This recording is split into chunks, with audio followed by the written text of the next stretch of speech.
నమస్కారం కృష్ణారావు గారు. ఐవీఆర్ టాక్స్కి పునఃస్వాగతం. ఈ పోలవరం ప్రాజెక్టు ఎప్పుడు పూర్తవుతుంది, ఎప్పుడు మనకి వరాలు వస్తాయో తెలియదు, కానీ పోలవరం అని ఉంది కదా, వరం గురించి.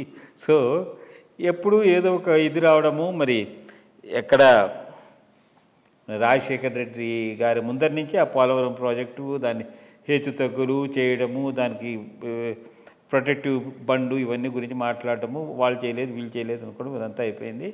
ఇప్పుడు లేటెస్ట్గా వచ్చింది ఏంటంటే, ఇదివరకు తెలంగాణ గవర్నమెంట్ దాని హైటు 45 దీని గురించి అని చెప్తే, ఇప్పుడు ఆంధ్రప్రదేశ్ ప్రభుత్వం దాన్ని 41.5కి తగ్గించడానికి ఒప్పుకుందని చెప్పి మనకు సమాచారం అదంతా తెలుస్తుంది. అసలు ఈ హైట్ తగ్గించడం వలన సాధ్యాసాధ్యాలు ఏమిటి, మరి దీనివల్ల విమర్శలు ఎదుర్కోవాల్సి వస్తుందా, అసలు ఇలాంటివి అవుతాయా అని. ఎందుకంటే జగన్మోహన్ రెడ్డి గారి టైంలో దీని మీద సమ్ క్రిటిసిజం కూడా వచ్చింది. సో మరి దీని మీద ఒక చిన్న విశ్లేషణ. పోలవరం అసలు సాధ్యాసాధ్యాలు టెక్నికల్ ఫీజిబిలిటీ మీద రాను రాను ప్రజలకు చాలా డౌట్లు వస్తున్నాయి, దాంట్లో ఏమీ తెలియదు. ఇక హైట్ సంగతి అంటావా, ఇప్పుడు ఏ ఇరిగేషన్ ప్రాజెక్ట్లోనైనా కాస్ట్ బెనిఫిట్ అనాలిసిస్ అనేది ఉంటుంది. ఎంత ముంపుకు గురవుతుంది, ఎంత ఎడిషనల్గా మనం నీటిని నిల్వ చేసుకోగలం, ఆ నిల్వ చేసుకునే నీటి కోసం అంత ముంపు భరించగలమా. ఆ ముంపు అంటే ఇప్పుడు ముంపు ఊరిక లేదు, ముంపు అయిన వాళ్ళకందరికీ రిహాబిలిటేషన్ చేయాలి, వాళ్ళకి కావాల్సినటువంటి మళ్ళా కాంపెన్సేషన్ ఇవ్వాలి, ఇదంతా ఖర్చుతో కూడినటువంటి పని. వీటిని దృష్టిలో పెట్టుకుంటే పోలవరం ఎత్తు ఎంతవరకు ఉంటే మనకు సరిపోతుందనేది ఒక అసెస్మెంట్కు రావాల్సిన అవసరం ఉన్నది. పోలవరంలో నీళ్లు నింపి కుడి ఎడమ కాలువలకు పంపించటానికి అది 41 41.5 ఉన్నది, ఆ లెవెల్ నుంచి సరిపోతుంది. సరే, ఇంకా 45 దాకా పోయినామంటే చాలా ఎక్కువ నీళ్లను మనం నిల్వ చేసుకోవచ్చు. బట్ దానికి అయ్యేటటువంటి కాస్ట్ ఎంత సబ్మర్షన్ అవుతుంది. రెండోది, సబ్మర్షన్ ఆంధ్ర ఏరియా వరకు కన్ఫైన్ అయినంత వరకు పోలవరం ప్రాజెక్టుకు ప్రాబ్లం లేదు. అందుకోసమే కదా ఆ రోజు 4-5 మండలాలు, ఇది విఆర్పురము, ఐ థింక్ వేల్పేడో ఏదో ఉంది అక్కడ, చింతూరు, ఐ థింక్ ఈ 5-6 మండలాలను ఈ స్టేట్ బైఫర్కేట్ అయ్యి సపరేట్ అయ్యే లోపల ఆ ఇంటర్మ్ పీరియడ్లో గవర్నమెంట్ ఆఫ్ ఇండియా ఆంధ్రప్రదేశ్కు ట్రాన్స్ఫర్ చేసింది. ఆంధ్రప్రదేశ్కు ట్రాన్స్ఫర్ చేయడంలో ఉద్దేశం ఏంది, పోలవరం ప్రాజెక్టు కావాల్సినటువంటి ఈ ల్యాండ్ ఎక్విషను వాటికి ఇబ్బందులు ఉండకూడదని. అదే తెలంగాణలో ఉండుంటే అసలు పోలవరం ముందుకు పోయి ఉండేదే కాదు, వెంటనే అబ్జెక్ట్ చేసి ఉండేవాళ్ళు. మా సైడు ముంపు, మీకు నీళ్ళ క్వశ్చనే లేదని. ఇప్పుడు ఇది ఆంధ్రాకు వచ్చింది కాబట్టి ఇంత మాత్రం పోతూ ఉన్నది. నువ్వు 45 దాకా పోతే తెలంగాణలో చాలా ఏరియా మునిగిపోతుంది, తెలంగాణ అబ్జెక్ట్ చేస్తుంది, ఒప్పుకోదు. ఈ ఇంజనీర్లను అడిగితే వాళ్ళు ఇష్టం వచ్చినట్టు చెప్తాడు. ఓహో, ఇంజనీరు 1000 టీఎంసీలు కూడా పోలవరంలో నిల్వ చేయవచ్చు అంటాడు. ఎప్పుడప్పుడు మాత్రం ఖమ్మం జిల్లా అంతా మునిగిపోతే చేయొచ్చు. సో అందుకని 45 కాన్షియస్గా వదిలేసుకొని 41.5 42 దగ్గరలో సెటిల్ అయిపోయినారు. ఇది ఒక ఓవరాల్ అండర్స్టాండింగ్ వచ్చింది.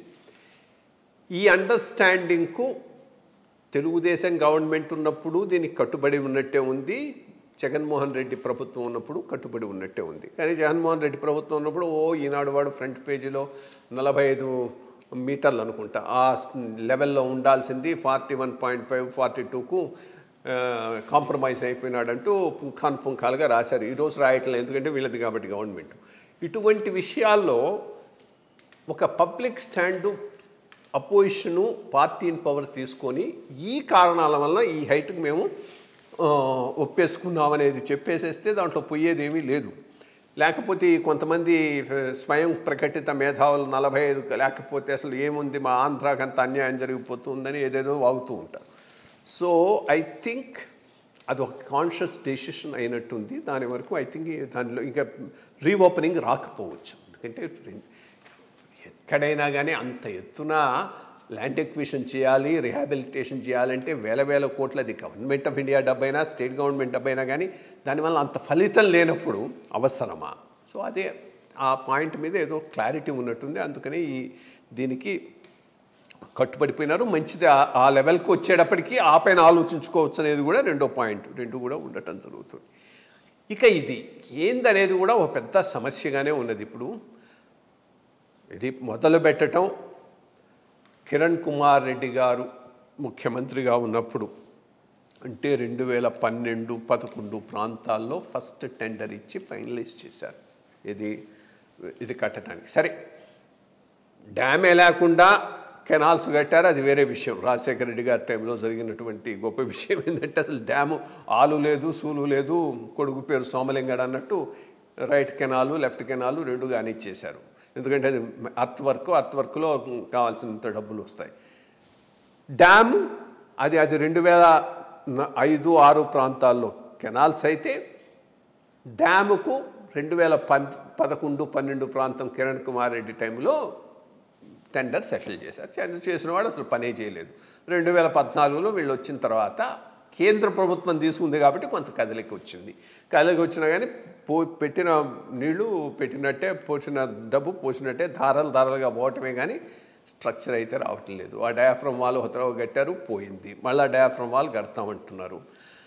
టెక్నికల్గా అక్కడ ఏదైనా సీరియస్ ప్రాబ్లం ఉందంటే ముందే ఒప్పేసుకోవటం మంచిది. ఒప్పేసుకొని దాని మీద ఎట్లా డీల్ చేయాలనే దాని మీద ఒక ముందుకు పోవటం బెటర్. ఎందుకంటే ఇంత ఖర్చు పెట్టిన తర్వాత ఒక తర్వాత డయాఫ్రమ్ వాల్ కట్టారు, పోయింది. ఇప్పుడు డయాఫ్రమ్ వాల్ నత్తనడక అంటారు. నిన్న మొన్న ఎక్కడో పేపర్లో చదివి. ఎందుకని అంత నత్తనడక ఉన్నది అంటే అక్కడ సాయిల్స్లో ఇష్యూస్ ఉన్నాయి. సాయిల్స్లో ఇష్యూస్ ఉంటే రేపు అది రాజమండ్రి లాంటి ప్రాంతాలకు కూడా చాలా ప్రమాదకరమైనటువంటి విషయం. హోప్ ఇది త్వరగా అయితే మంచిది. బట్ సీరియస్ టెక్నికల్ ఇష్యూస్ మాత్రం ఉన్నట్టు తెలుస్తూ ఉన్నది. లేకపోతే 10 ఏళ్ళు మొదలుపెట్టి 10 ఏళ్ళు అయిన తర్వాత కూడా ఎక్కడ ఉన్నావే గొంగళి అంటే అక్కడ వేసావు, అక్కడే ఉన్నా అన్న పరిస్థితిలో ప్రాబ్లం ఉండటం అనేటటువంటిది ఐ థింక్ సీరియస్ ఇష్యూస్ ఉన్నట్టు తెలుస్తుంది. బట్ ఖర్చు అవుతూ ఉన్నది, డబ్బులు పోతున్నాయి, ప్రాజెక్ట్ ముందుకు పోవట్లేదు. ఆ ప్రభుత్వం కానీ ఈ ప్రభుత్వం కానీ అది చాలా చాలా డేంజరస్ సిచ్యువేషన్లో ఉన్నది. అది దాని వరకు ప్రాబ్లం ఉన్న వరకు ఇప్పటికైనా నిర్దిష్టంగా మీరు చెప్పినట్లు ఏదైనా తప్పు ఉంటే దాన్ని ఒప్పుకుని అక్కడికి సమాప్తి చేసే మీద కానీ, లేకపోతే డబ్బులన్నీ పోయింది తెలుసా, ఏదో పన్నీరు అది బూడిలో పోసిన పన్నీర్లాగా డబ్బు వృధా అవుతుంది కానీ రిజల్ట్ ఏముండదు. మరి వేచి చూద్దాం ఏమవుతుంది అనేది.